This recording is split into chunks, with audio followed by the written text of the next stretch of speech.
Well, hello. It's been quite some time. It's been quite a while since I've last made a video. At least the last time I've uploaded. I'm trying to dim the lights here. I guess that's fine. Is this good? I think that's fine. Um, yeah, it's been a while since since I talked about Malazan, and I thought now would be a good time to talk about Toll the Hounds, book 8 of Malazan, Book of the Fallen, and um, overall, a very good book. I very much enjoy this book, a lot more so than I did with Reaper's Gale, as you saw in that review. Not my favorite book, and even looking back on it, usually like after a few months, I look back more fondly than I did when I first finished that book. Not so much Reaper's Gale. I'm honestly quite happy that I finished Reaper's Gale, and there's scenes and stuff that I look back on, but overall, I'm glad I'm done with that book. But this is about Toll the Hounds, and yeah, similar structure to some previous videos. I'm just gonna kind of go in here blind, and just kind of give my opinions, my thoughts, storylines that I resonated with, others that maybe would have liked more of or less of, maybe. But overall, I think this is a very, very good book. I think this is probably my new favorite Malazan book, and I don't really say that lightly because I really much enjoyed Memories of Ice and I love Bone Hunters. So yeah, that means a lot to me. That if this book is able to topple, books 3 and 6 as my favorites, and then book 8 comes around, oh, okay, yeah, we're Steven Erickson's cooking, and yeah, I guess I'll get a little bit into it. Book 8, from what I can understand, is a very divisive book in the series. A lot of people just kind of looking at other people's rankings and reviews of it. It either ranks very high on people's list or it ranks very low on people's list, and I find that kind of confusing because I feel like book 8 is the most Malazan book of the series. And what do I mean by that? It's Now, these books are very long. They're long and they can be very slow burn. Not to say there isn't action in between, the start and ending. Like, yes, there is like battles and reveals and duels and of that nature all throughout the series, not just at the end of the book, right? But Toll the Hounds definitely keeps you kind of in suspense. It definitely kind of like takes its time. It's not really in a rush to kind of get to the climax. Where I feel like in other books, yeah, there's slow pacing. Don't get me wrong. But it definitely like you get a sense of like there is still stuff happening throughout the book, and things do happen halfway through the book 8. Um, but it's really those last 2 to 300 pages, more so last 200 pages, that it just kind of takes off. And yeah, I can understand that to be very grating. If that's not your style of books you like to read, if you rather read a books, if you like books that are more like have a more like even pacing and more like fluid pacing, I guess, however you want to describe it. I get that. That being said, this is book 8 out of a series, and I feel like you should kind of already be accustomed to how like you should know by now that Steven Erickson doesn't write like that. He writes, he's very robust. Writes a lot of long, wordy passages. Sometimes there's scenes where like people are just kind of sitting down and talking and just kind of like sharing their emotions, and I love those scenes. And I'll get into a few of those scenes that really spoke to me and really like that really felt strongly to me. Um, but yeah, so I can see that I can see that being very grating on some people, where it's like, oh, like, can we just get on with it? And yeah, I get that, but at the same time, do you know what book series you're reading? right? Something else I think can kind of be very off-putting to some people is maybe the this book is definitely more philosophical than the previous books. I would say it definitely takes a lot. It definitely like there's definitely moments where this book kind of just pauses and just kind of like reflects on everything that just happened, and it kind of just lets you sit there for a little bit. And again, I don't hate that. Was it my favorite part of every chapter? No, no, absolutely not. Like, it definitely depends on my mood. If I'm like, if it's like 10 o'clock at night and it's like, okay, I really don't want to read another, philosophical musings. Okay, well, I'll read this in the morning. And there's sometimes where it's like, I'm like, oh well, you know what? I'm kind of digging this. I like this. I'm glad we kind of are taking a step back and having a much slower pacing. So it really kind of depends on my mood, and it really just depends on like how I'm feeling in that moment. Um, which again, I guess could be very grating because, like I said, like this is the most Malazan book out of all the Malazan books that I've read, and that just means that it's very more philosophical. It's a much more slower burn. It's in by no means any rush to get to the conclusion, but man, what a conclusion. It's a great conclusion. I have not hated any of the conclusions or climaxes in these books. Even book 7, Reaper's Gale, a book that I did not enjoy at all. I still like enjoy the ending. I think the ending is still like a really good ending. Which again, like, if these are problems to you, dog, you're on book 8. Like, I don't know what to tell you. Like, this is book 8 of a 10 book series. Like, you're kind of in for it at this point, right? You're kind of, either you hate it or you don't like it. So I don't know. It's not as if I would like if I was describing this book series to new readers, and I was like, hey, yeah, but be careful because book 8, it gets very long, and the series gets very philosophical. I'm like, well, yeah, where have you been? Book 3 is philosophical. Book 5 is philosophical. You know what I mean? Like, all these books have philosophical elements to them, and either it's your cup of tea, or it's not your cup of tea. You know. So that's where I sit with that. Um, I guess another thing that could be very divisive in this book is that it definitely changes the narration a little bit, and by that I mean all these books kind of play around a lot with like I don't know, the structure of storytelling, the structure of narratives. A lot of these books kind of around with that.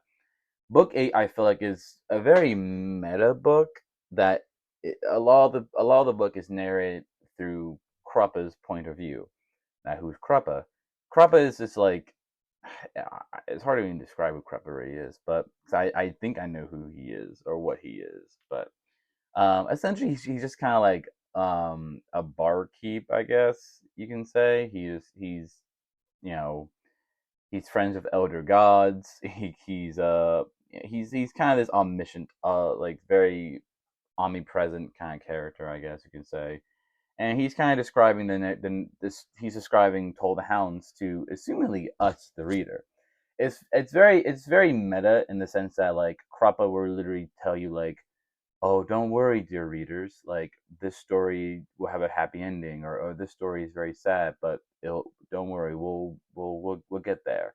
So it's very much Kruppa kind of like walking you through the story, like, hey, like this story's gonna be kind of sad.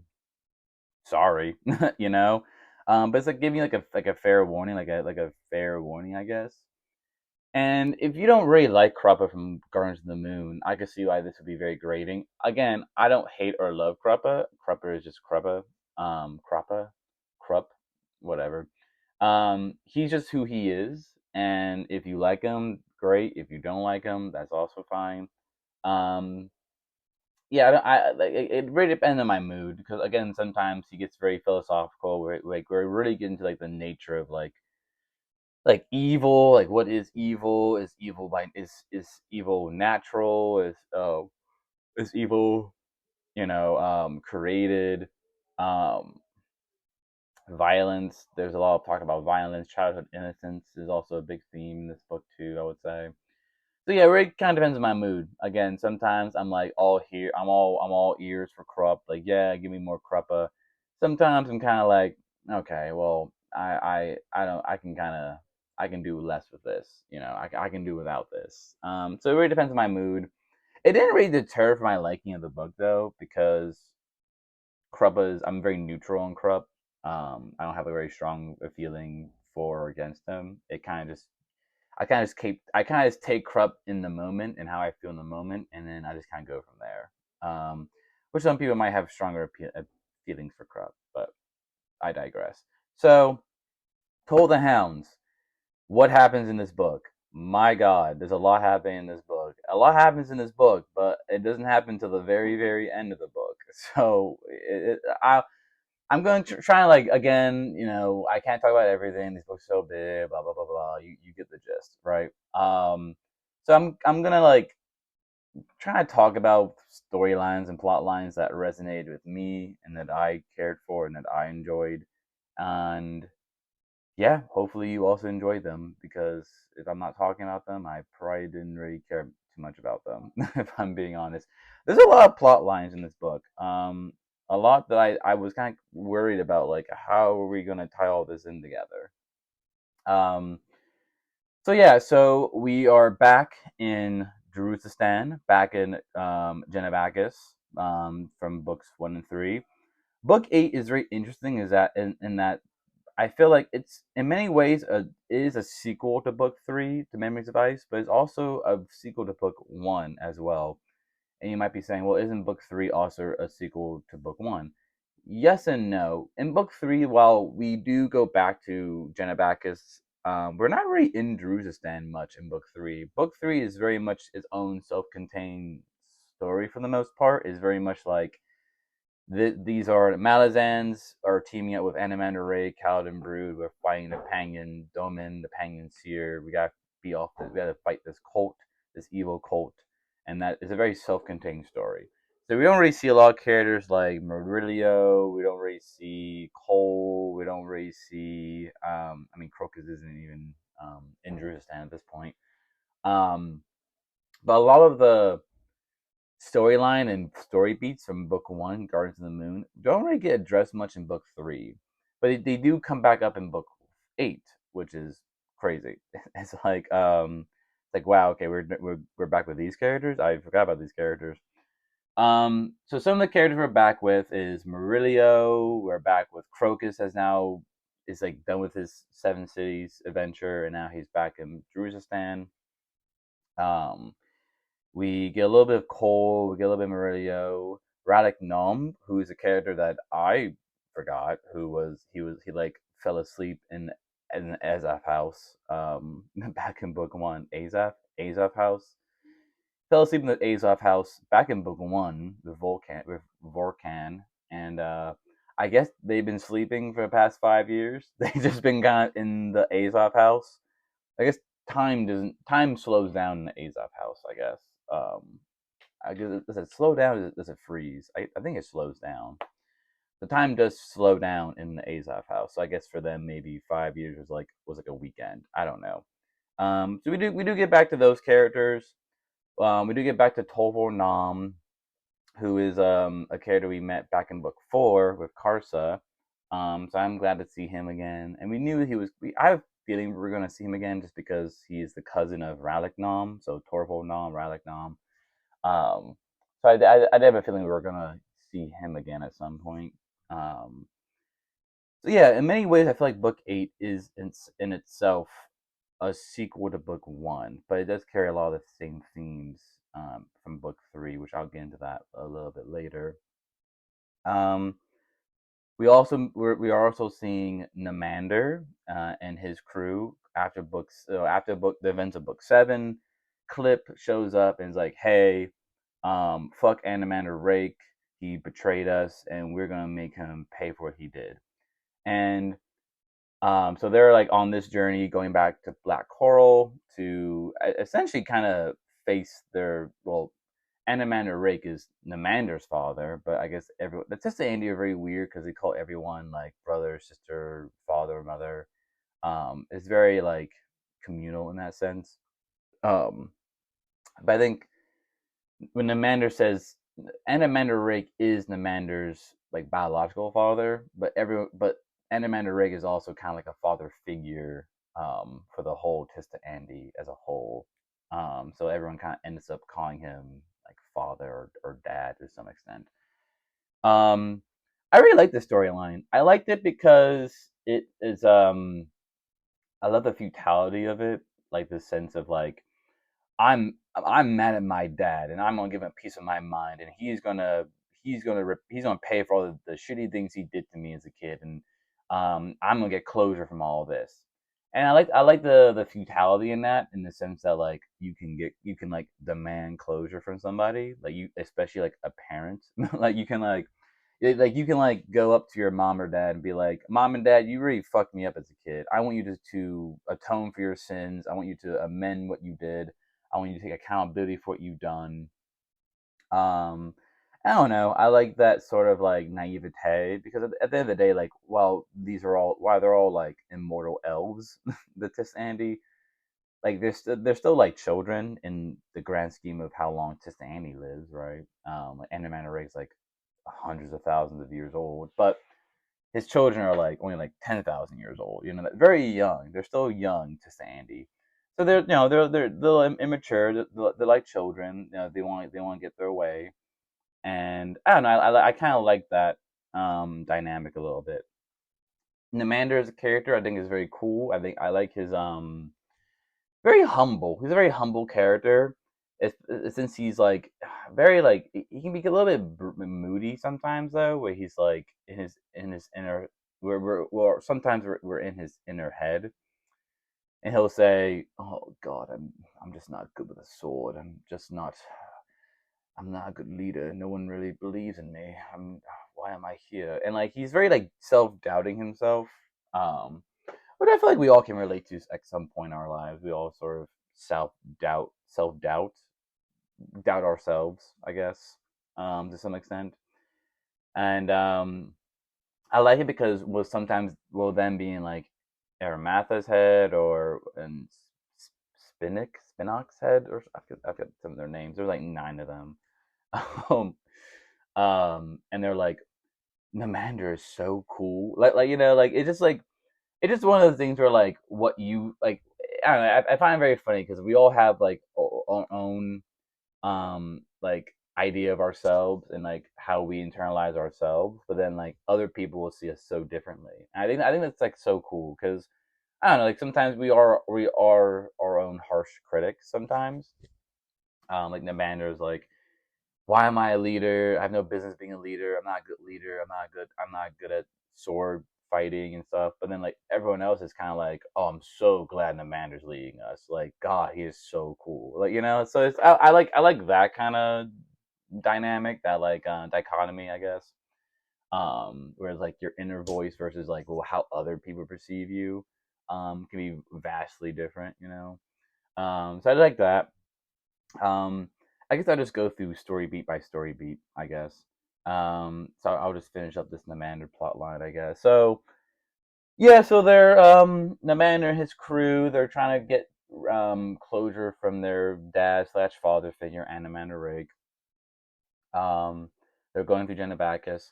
They eventually end up in this city. Well, they eventually end up in this city called Bastian.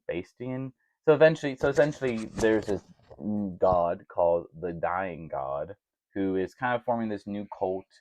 And there's this new drink in the market called Kellic, which is this the blood of this god, the Dying God. And if you drink it, you kind of become like possessed by the Dying God. You become possessed, and you kind of like lose all control of yourself. And I mean, there's a lot. You become addicted to it too, which has a lot of analogy to addiction, right? Like how addiction in itself can be self-destructive, and how you just kind of like in itself you are dying, right? Like you no longer care about living, you just care about the fix, and you just care about the addiction. So yeah, a lot of analogies to addiction there, I would say. I'm sure there's other analogies that I'm just not thinking about right now, but so they run into the Dying God. eventually, and it turns out that I thought the dying god was like the cripple god, right? Like, oh, okay, like this is just like this is like another, like, 'cause sometimes Steven Erickson, like, he'll have two different names for the same thing to kind of like throw you off. So I'm like, okay, well, the dying god is the cripple god, right? No, the dying god is in fact a completely different god compared to the cripple god. So that's confusing, but it still works out. Um, it turns out that the dying god was actually Bowden from remember Bowden? No, of course you didn't, because he was a character from back in book one. Why would you possibly remember that character? I forgot about that character. Um, no, it's not even Bowden. It's Bellerden. Yeah, because Bowden's a completely different character. Oh God, so it's Bellerden, right? Bellerden is the dying god, and we like briefly saw him in book three. He was like in the soul of Silver Fox. In I guess he was like trapped in chaos. Whatever. Like yeah. Um. So they deal with the dying god, and I love the whole dying god sequence. I love like the like body horror of it, because like when you're possessed with Kellic, it's like it's grotesque. Like you're vomiting up black blood. Your eyes are covered in black sludge and stuff like that. Steven Erickson has like described it as like oil. So imagine your body covered in like oil, I guess, like black oil. A very like I don't know, very vivid, very grotesque, very like body horror. I don't know, I love that shit. I eat that shit up all the time. I love you give me some horror scenes in a book, I eat that shit up. I love horror shit in like fantasy. So I love that. I love that little plot. Eventually, they run to Calor, who was another character that I didn't really forget, but I was like wondering like when is he gonna come up again, because he was pretty important in book three, where he like kills Whiskey Jack. Um, so yeah, I was like kind of wondering when he would show up again, because is he not the king of High House Chains? Like, is he not like the Cripple Gods? Like, is he not on Team Cripple God Calor? Which it sounds like he is, but also isn't. Like, he's kind of like, yeah, I'm here, but I also want the Cripple God's throne. I don't know. I don't know. So yeah, so they eventually, Namander and crew eventually like they eventually defeat the dying god. And I'll leave that there, because a lot of this kind of ties into the convergence later. Um, God, yeah, there's so many other great storylines. I guess I'll talk a little bit about the Redeemer, right? So way back when, back in book three, Ecovian, who sacrificed himself for the Tying Mass to redeem the Tying Mass for their actions and everything. And there's like a quote that he says in book three that essentially is like, you should be compassionate to everyone, like you should give out compassion freely and without any sort of like price. And on the face value, and I love that quote, and I remember I quoted that quote in my Memory Device review, and that was a very beautiful, beautiful, beautiful quote. Um, book eight deals with the implications of a quote like that, and having like a framework like that as a god. Like, okay, like yes, like it's easy to be like, well, we should just be compassionate for everybody, but like, what does that actually look like, and is that actually a good thing? Like, should you actually show compassion for everybody? And it talks a lot about that, where you have Ikovian, who's ascended into godhood. He's called the Redeemer, and he has this like dilemma now where he wants to help everyone. He wants to give everyone redemption, and that can lead to corruption in the church, right? Like, what, like, is it a God's business to try to redeem people? Is that the business of a god, or should that be from the individual? Shouldn't an individual be the one to seek redemption, not from a god but from other people, or even like redemption from themselves? Like, should like doesn't isn't redemption more important if you yourself feel like you're redeemed? I guess I don't know. Like, I don't know. I don't think Steven Erickson is like trying to give us the answer, and I sometimes have a very hard time there's a lot of gods in this series. This whole series is full of gods. But you have like very like you have gods for like the ocean, gods for the sky. You have Burn, who's like the earth goddess essentially. You have gods of like light and dark and shadow. You have gods of like disease. You have gods of like good luck, bad luck. You have gods for everything, but they're all kind of tangible things I can kind of comprehend. When you start getting to like redemption, it feels a little metaphysical. It feels very like metaphorical, I guess. It's hard to kind of wrap my head around it. Like what is a god of redemption? Like what does that even really mean? And even the god is kind of having, even a Kovian is kind of having a little bit of an identity crisis. So he's not really sure what it means to like be a god of the redeemer, or being a redeemer, I guess. Um, so yeah, like I think that was a very like interesting way to kind of play to expand upon that quote, because when you kind of think about it, when you think about that, there is issues with that quote, right? Giving away compassion freely, but it's like no, like you should like earn redemption, right? Like redemption should be earned. Otherwise, it's just like you're just being absolved, and absolution is different than redemption. At least it should be, right?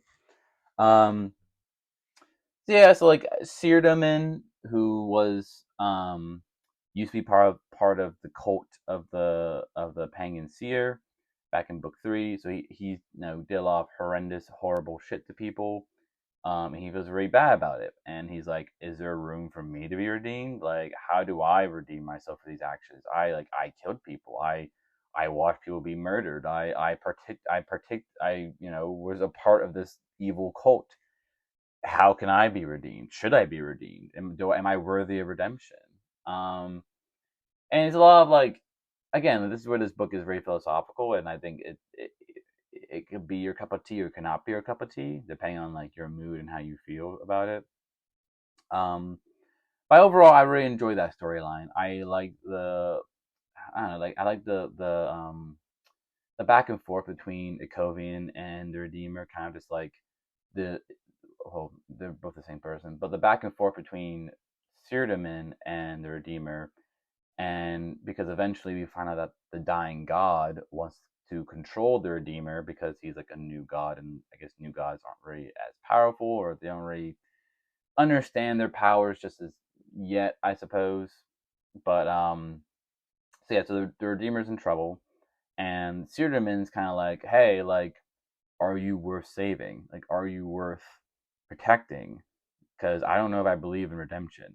And Ikovian's kind of like, that's for you to decide if I'm worth it or not. And I think that's like such a very like meta way to kind of answer that question. Like, is redemption worth it? Oh well, like that's for you to decide. Like, are you worth redemption? Prove it. Like, do redeemable acts, and that will make you redeemable. I guess is how I kind of read that scene, but I don't know if that's how I'm supposed to read it, but that's how I kind of interpret it. That like redemption is about action, and doing you become redeemable if you do redeemable acts.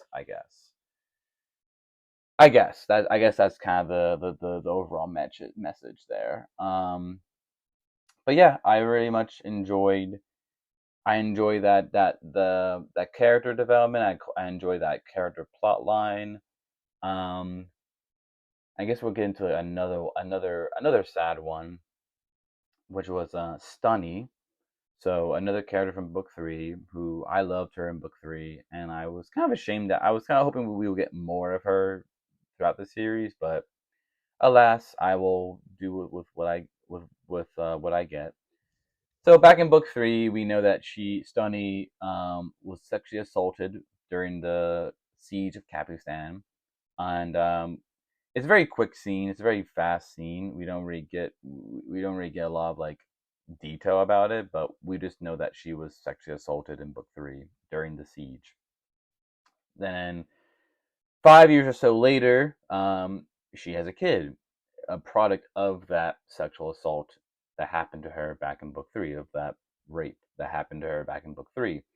And we deal a little bit of the consequences of that, and we deal a little bit of like her grief, I guess, her contempt for Harlow, her son.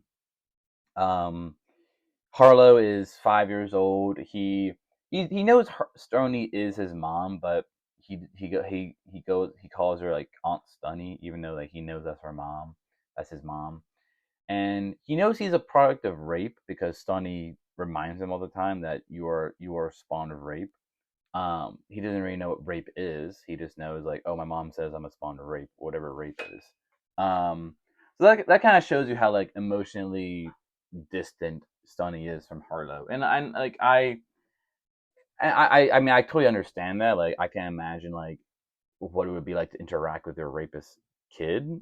You know, I can't imagine that to be a very like fun experience.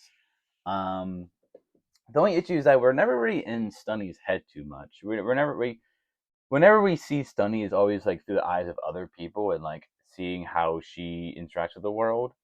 Um, so like you can tell that she's kind of like over it all. She's just part. She's like she's in this like duelist school, I guess, that's like teaching all these rich kids how to be swordsmen and stuff, and she's just doing it for the money. She seems very like apathetic about life. Like she's lost all interest in life. She doesn't really like doesn't want to really be around people too much. Which again, I get it. I just wish we had more of her inner voice. I wish we were in her POV more, um, because we're mostly are in Harlow's POV, her son. And when I tell you that this is a sad fucking storyline, so Harlow, who is a spawn of rape, already a tragic, horrible way to start a character. Um, Eventually he gets sold into slavery.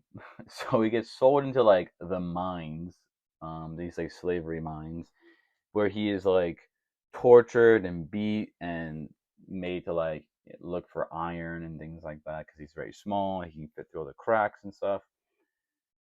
And eventually, Marilio, who has been like kind of like friends with Stoney up to this point.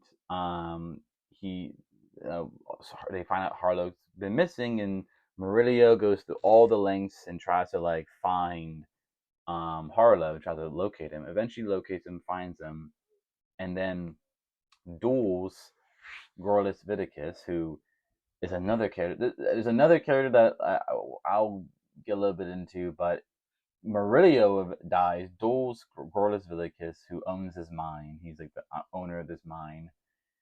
Dies, and when I tell you that this was a sad death, it was a sad death, man. It was so sad because then this guy, this fucking asshole, is like, okay, I beat him. Okay, we'll put his body in this cart and have it like drive around the whole city so everyone knows I killed this guy. Like Jesus Christ, man, you're gonna do him like that? You already beat him, like so. Yeah, so Murillo dies, and then eventually Crocus finds out about it, and he wants to challenge him to a duel.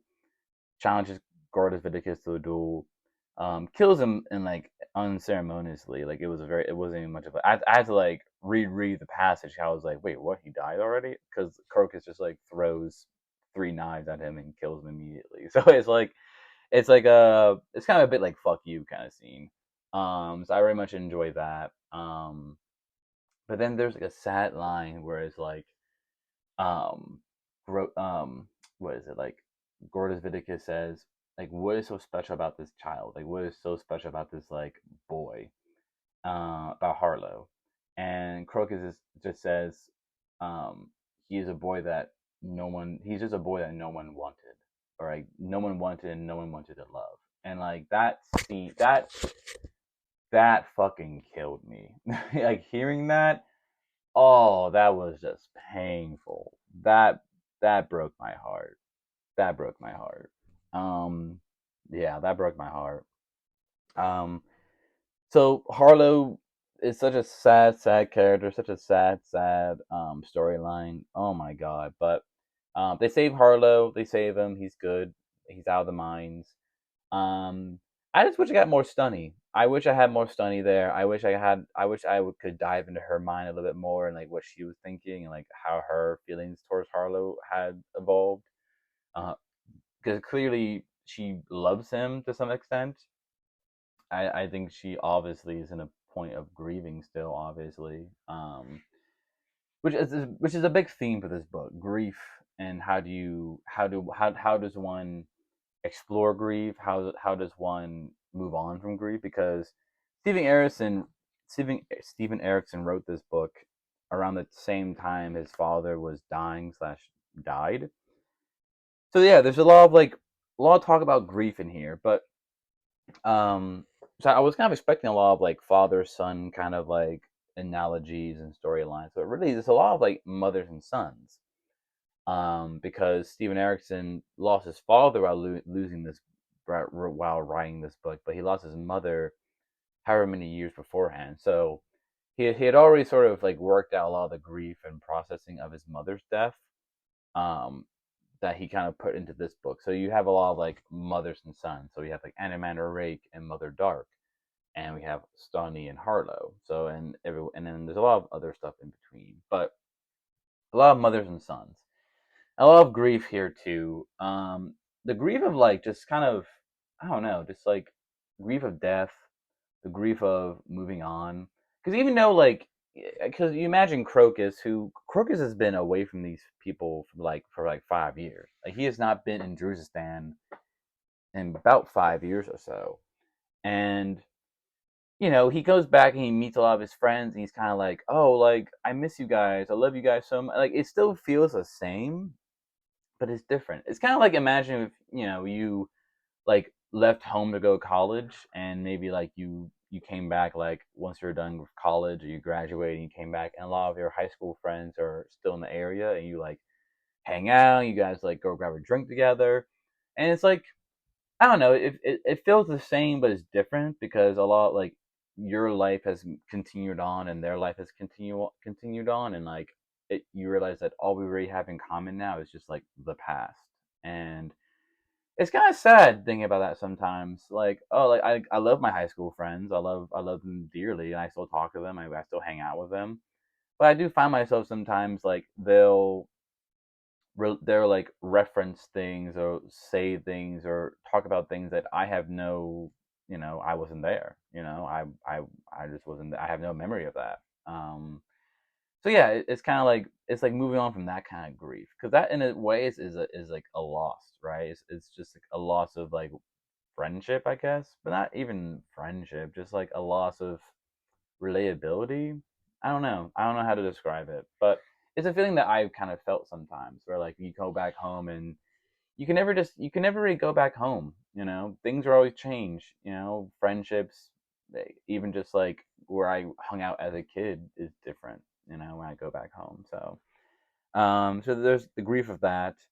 Obviously, there's like the grief of loss, the grief of change grief. You can like grief over the difference of something or the loss of something that is no more.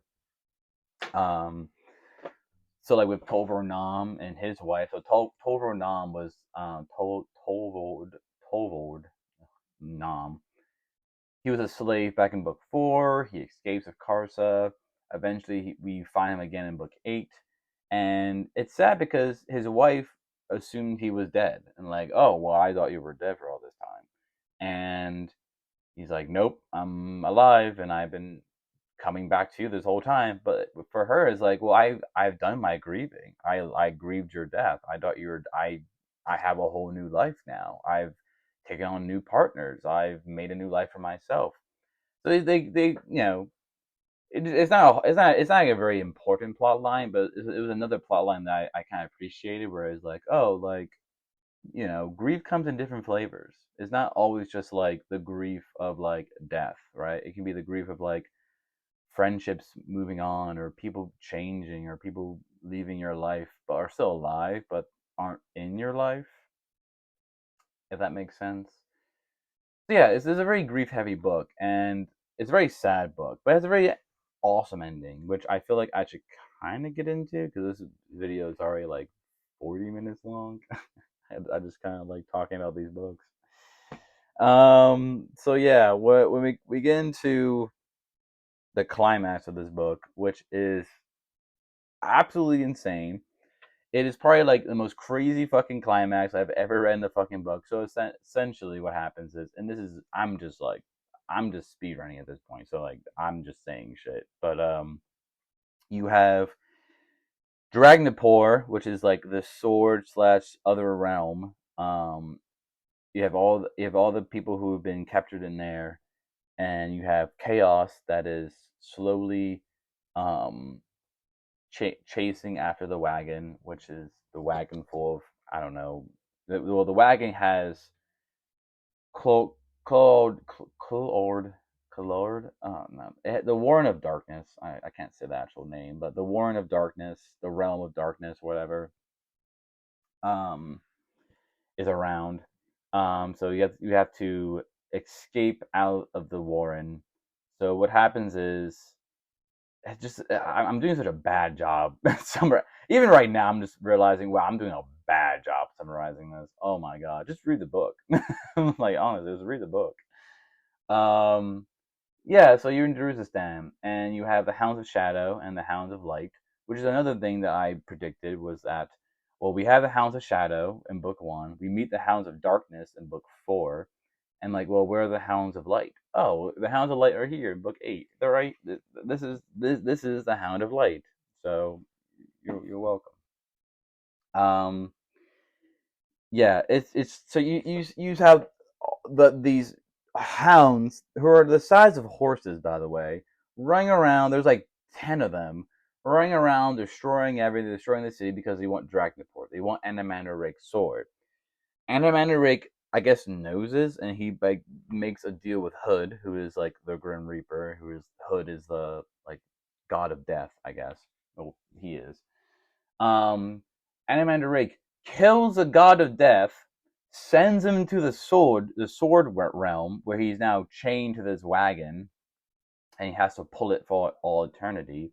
But then, oh, but surprise, surprise, the god of death summons the entire army of the dead into this warren, where they are literally fighting the embodiment of chaos. What?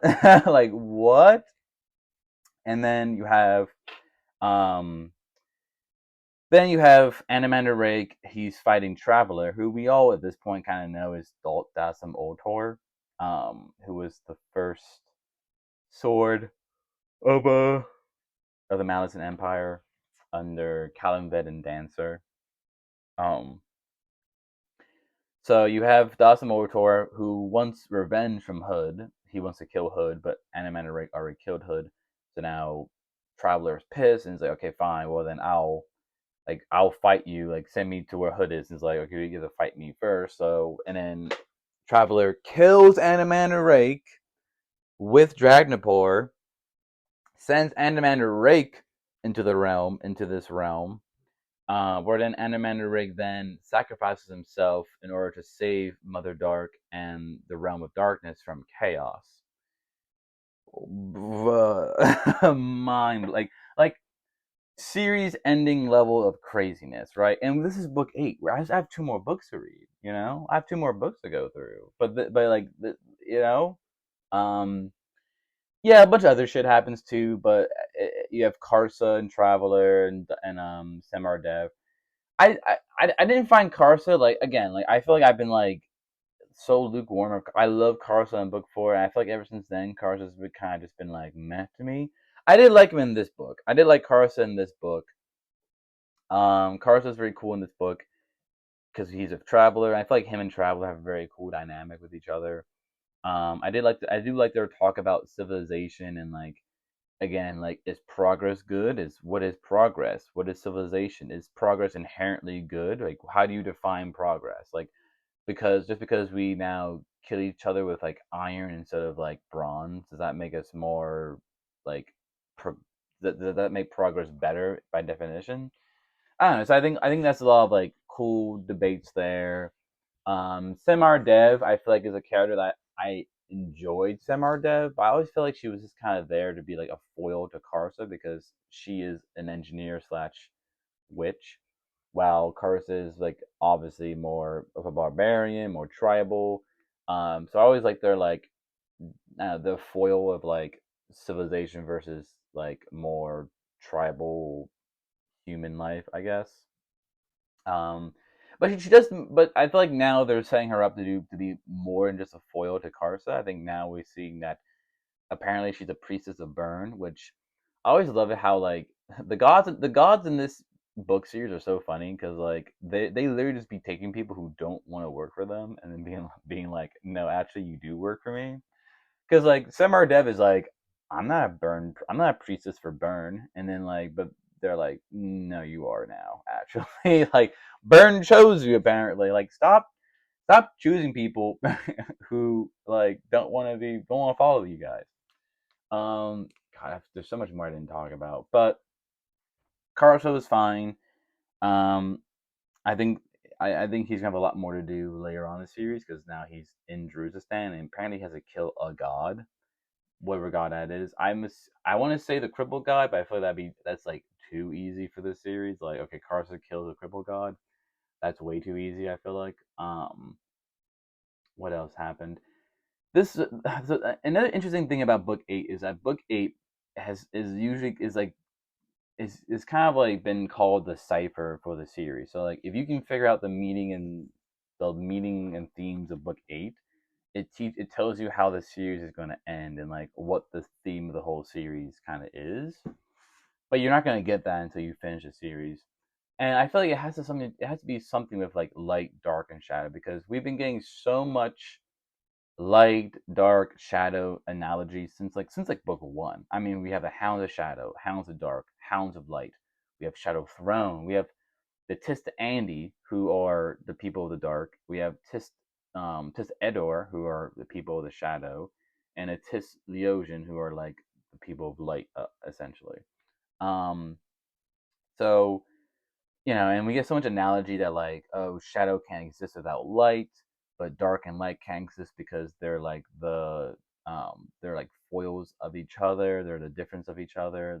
It's just like they just position they're the juxtaposition of each other, I guess. Um, then what's the difference between darkness and shadow? It's a lot going on. There's a lot going on in this series. Yeah, I really love book 8. I didn't get into everything.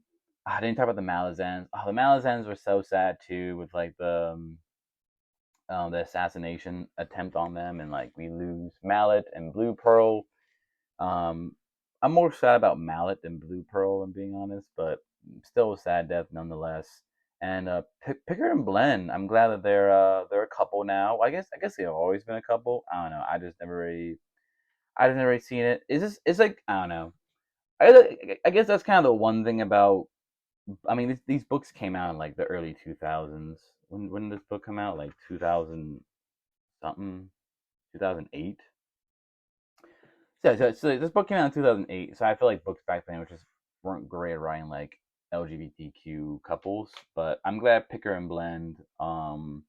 It just feels like whenever there's like a gay character, it's just kind of like, oh, like I didn't know they were gay. Oh, I guess they're gay. So yeah, I mean, it's not that big of a deal, I guess. I just wish like if you're gonna have gay characters, at least let them be known that they're gay, I guess. But I don't know, books were different back then. The LGBT community was different back then. I guess how you talked about it in media was different back then. But I'm glad that like Picker and Blend are at least a couple. I'm glad that they are like in love with each other clearly on page. So I think that's cool. I'm happy for them. I'm hoping they get revenge. Um, I guess that's gonna be a plot line that's like gets dealt with later on in the series. But we'll see. So yeah, I mean, I just talked for about an hour, so I guess I'll like call it there. But book 8 of Malazan, Book of the Fallen, Toll the Hounds, is a great book, amazing book. My favorite, new favorite book in the series. Oh, I love so much about this book. It's a slow burn, but I think the burn is worth it. I think the story you get is worth it. Um, yeah, and sometimes I just enjoy like a slower paced story, and you just kind of like ready to just like lean in with the characters and just kind of just enjoy their storyline. And that brings us to Dust of Dreams. Book 9 of Malazan, Book of the Fallen. We're in the end game, guys. This is the end game. We're getting there because so a lot of time so for the last previous books, even though each book is like telling a is like there's an overarching narrative and storyline. Each book in itself is a pretty self-contained story, but books 9 and 10 are essentially because Steven Erickson was like, I like physically I cannot write one book that would be the ending of Malazan, so it has to be two books. So for all purposes, this is the beginning of the end because book 9 and 10 are essentially one big book that had to be split up into two books. So I am in the end game, and like, look at this. Look how these book covers have not missed. Like, look at this book cover. Like, goddamn. So I'm super excited for Dust of Dreams. It's bittersweet because I'm nearing the end of a book series that I very much am in love with and I enjoyed. And my God, like I'm gonna miss some of these characters because I have a feeling we're gonna lose more of them. We're gonna lose a lot more characters. I have a very very sad feeling about it, and I'm here for the ride, dude. I'm here for the ride. Dust of Dreams. I'll probably start with the next day or so and go from there. I know this is also because how how books 9 and 10 are structured that this is gonna be. I'm not anticipating a big climax because essentially like books 9 and 10 were just split in half, right? So this is like the first half of the ending, right? So I'm anticipating a lot of setup, maybe some climaxes, some conclusions here and there, but I'm gonna be reading this as if this is like the first half of the ending, and then the second half, Cripple God, is gonna be the the ending, right? The climax. But yeah, I think that's all I have to say. Yeah, I think book 8 is an amazing, amazing book. I think it's a great book. I don't see the design, the like, I don't know, like the negativity around it, how divisive it can be. I guess some things I guess weren't my favorite, but again, I feel like at this point, this is just Malazan. So if you, I don't know, if you make it to book 8 and you're like, oh wow, the thing, this one thing is annoying. This one thing that's been annoying you has been present in all the other books, but now in book 8, you're against it. I don't know. I feel like it's either you love it or you hate it. That's just my opinion. But I'm glad I love Told the Hounds because I don't know if I could do two back to back books I did not like. So I'm excited for book 9. My enthusiasm has been rejuvenated. I feel ready to take on this series. I'm ready to finish this series. It's hard to believe I started reading this a year ago, guys. A year ago I read book 1 back in June of 2024. So, here we are in July. Here we are in July 2025 and I'm now almost done the series. I got just two more books. Two more books to go. And yeah, let's get into it. All right. Well, with that. Until next time, I'll see you guys later. Bye.